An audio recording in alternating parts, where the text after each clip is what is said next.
نحمده ونصلي على رسوله الكريم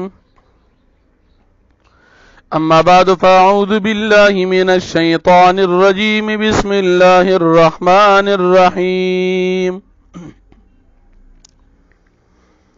قل يا أهل الكتاب تعالوا إلى كلمة سواء بيننا وبينكم ألا نعبد إلا الله ولا نشرك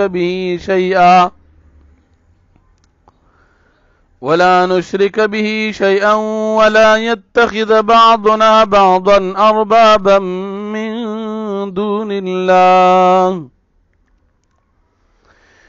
فإن تولوا فقولوا اشهدوا بأننا مسلمون صدق الله العظيم. سورة آل عمران دریم پارا سلور شپیتم نمبر آیت دی. د دې رکو د مخکې رکو سر ربط او مناسبت دا دی چې په مخکې رکو کې د اهل کتاب سره مناظره او مباهله بیان شوه چې په هغې کې اهل کتاب شکست بیا موندو. په دې رکو کې الله پاک دغه اهل کتاب ته د اسلام او د دین دعوت ذکر کوي چې نبی علیہ الصلوۃ والسلام دې ته دعوت ورکي. په مناظره کې د شکست خوړلو نه بعد اهل کتاب ته د دین دعوت په داسې طریقې سره چې په هغې کې د مسلمانانو او د اهل کتاب سنس اتفاق شتا.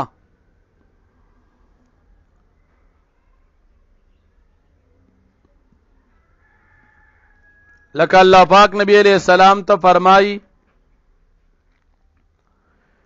چې د اهل کتاب ته دعوت ورک په داسې کلمې سره چې هغه ستاسو او د دوی په منځ کې یوه ده چې هغه د الله پاک عبادت او هیڅ قسم شریک نه لرلی. اهل کتاب هم الله سره شریک نه مني او مسلمانان هم الله جل شانه سره شریک نه مني. نو په دې کلمه دعوت دوی ته ورکه. ته دعوت ورکه چې الله سره هیڅ قسم شریک نشته. که چېرې دوی مخ واړو نو بیا ته دوی ته ووایه چې زه په دې خبره باندې تاسو ګواه کوم چې موږ مسلمانان یو، موږ الله منو، هیڅ قسم شریک ورسره نه لرو. الله پاک یوازې ذات منو، لایق د عبادت، هیڅ قسم شریک ورسره بل نه منو. او شرک موږ د الله سره نه کوو لکه یهود عزیر علیه السلام د الله زوی ګڼي، عیسیان عیسی علیه السلام د الله زوی ګڼي. دا المشرکان کافران دغه سیزون الله جل شانه پاک دی او په دې خبر کې تاسو په غلطۍ کې پراته یې.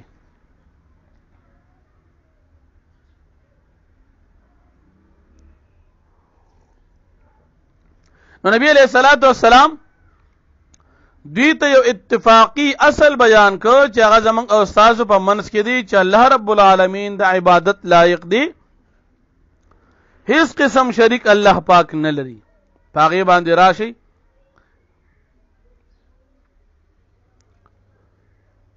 په دویم آیت د دې رکوع کې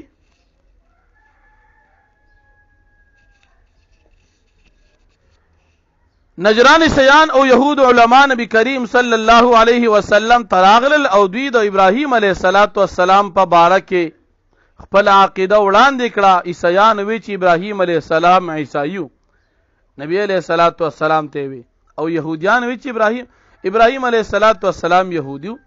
الله رب العالمین دا آیات نازل کړل ما كان ابراهيم يهوديا ولا نصرانيا ولكن كان حنيفا مسلما وما كان من المشركين. تاسو لګونته سوچ وکئ ابراهيم علیہ الصلوۃ والسلام په دور کې خو يهودیت نو، د عیسی علیہ السلام په دور کې خو دا ابراهیم علیه السلام په دور کې خو عیسایت هم نو، ځکه ابراهیم علیه السلام او موسی علیه السلام او عیسی علیه السلام د دوی کتابونه د ابراهیم علیه السلام نه وروسته تیر شوي. تاسو په دې کې ولې جګړه کوئ؟ یا اهل الكتاب لم تحاجون فی ابراهیم وما انزلت التوراة والانجیل الا من بعده.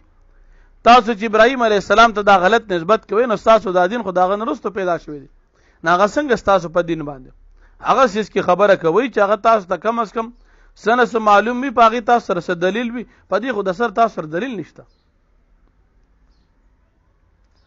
او بیا الله جل شانه د ابراهیم علیه السلام د دین تذکره کې چې ابراهیم علیه السلام يهودي عیسائی نو، بلکې هغه په صراط مستقیم صحیح نه غلاره باندې وو. اوس ابراهیم علیه السلام ته نږدې څوک دي؟ هغه کسان چې د ابراهیم علیه السلام په شان عمل کوي، داغه په شان عقیده لري. يهوديان خو الله سره شرک کوي، عیسایان د الله سره شرک کوي، نو د ابراهیم علیه السلام ته نږدې نه دي بلکې دارته نه لري دي. ابراهیم علیه السلام ته نږدې دی هغه د پیغمبر نبی کریم صلی الله علیه وسلم او د دو د صحابه دي.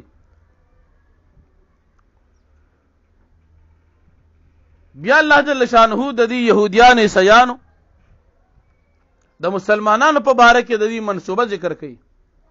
هر وخت دی لګیا د مسلمانانو دا دین ناړول د پاره، لکه یو پیرا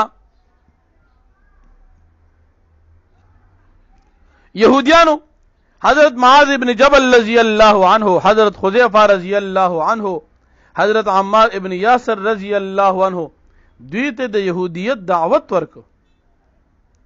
نو الله پاک د آیاتون نازل کړ چې دوی ګوره تاسو خپل دین ناړئ، تاسو په خپل دین باندې ثابت قدم اوسئ. ود طائفه من اهل الكتاب لو يضلونكم، دی دا خوخی لیکن د دې گمراهی او نقصان به دي ته خپل ځان ته ملاويږي، خو تاسو کوشش کوئ د دوی د مرګیتیا او محبت نه ځان ساتي. او بیا الله پاک يهوديان عیسایان د دې په گمراه کېدو باندې ملامتیا ورکړي چې اهل کتاب تاسو په الله ولې کفر کوئ؟ ولې تاسو پیږئ نه؟ تاسو ولې د حق او د باطل خپل منځ کې ګډوډوئ، حق پټوئ؟ ولې تاسو نه پیږئ؟ لکه د نبی علیه السلام صفات دې پټول، نو ولې تاسو په دې خپل غلطۍ نه پیږئ؟ الله پاک په دې خپل کفر باندې ملامت کوي چې تاسو دا کار غلط کوئ. نو الله جل شانه فرمایي قل تو فرمائے پیغمبر علیہ السلام یا اہل الكتاب، اے اہل کتاب، تعالوا تاسو راشی لا کلمت یوی کلمی تداسی کلمی تسوائم بیننا و بینکم چې برابر دا په مابین زمنګو په مابین تاسو کې، الله نعبد الا الله، دا چې موږ به عبادت نکو سوا د الله دا، د بل چا عبادت به نکو، ولا نشرک به شیئا، او موږ به شرک نکو په الله باندې سیز، الله سره به څوک نه شریکو. ولا يتخذ بعضنا بعضا اربابا من دون الله، او نه بنسی بعض زمونږ بعض لراق په خدای باندې سوا د الله پاک نه. فإن تولوا کچری دوی مخواړو فقولوا پس تاسو فرمای اشهدوا تاسو گواو سیګ بأننا مسلمون چې بشک موږ مسلمانان یو. یا اهل الكتاب، اے اهل کتاب، لما تحاجون فی ابراہیم، تاسو ول جګړه کوي په بار د ابراهیم علیه السلام کې، وما انزلت التوراۃ، او حال دادی چې نه نازل شوی تورات، والانجیل او انجیل الا من بعد، مگر پس د ابراهیم علیه السلام نه. افلا تعقلون، تاسو عقل نه لرئ. ها انتم هؤلاء، اے خلق تاسو ووري، حاججتم فی ما لکم به علم، تاسو جګړه کوي بحث کوي په بار دا غس کې چې تاسو ته پاغي باندې سپوږوي. فلم تحاجون فی ما ليس لكم به علم، پس تاسو ول جګړه کوي په بار دا غس کې تاسو ته پاغي باندې علم نشتا. والله يعلم وانتم لا تعلمون، او الله پاک پیږي او حال دار چې تاسو نه پیږئ. ما کان ابراهیم یهودیا، نو ابراهیم علیہ السلام یهودی، ولا نصرانی او نه عیسائی، ولكن كان حنيفا مسلما لیکن او ابراهیم علیہ السلام حنیفا سراسر پاک باندی مسلمن دا اللہ تابدار وما كان من المشركين او نو دا مشرکانونا ان اول الناس بابراهيم یقینا ډیر نزدې د خلکو نه ابراهیم علیہ السلام ته للذین خامخا کسان دي تبعو چې دي تابعدار د ابراهیم علیہ السلام کړي دا وهذا النبي دا پیغمبر علیہ السلام هم نزدې دي والذین آمنوا کسان چې ایمان نوړي دي والله ولی المؤمنین او الله پاک دوست د مؤمنانو دي ود الطائفه من اهل الكتاب وخوي دلا دال کتابنا لو يدلونكم اړول استاسو گمراه کول استاسو وما يدلون او دین گمراه کوي الا انفسهم مگر خپل ځانونه وما يشعرون دین پیږي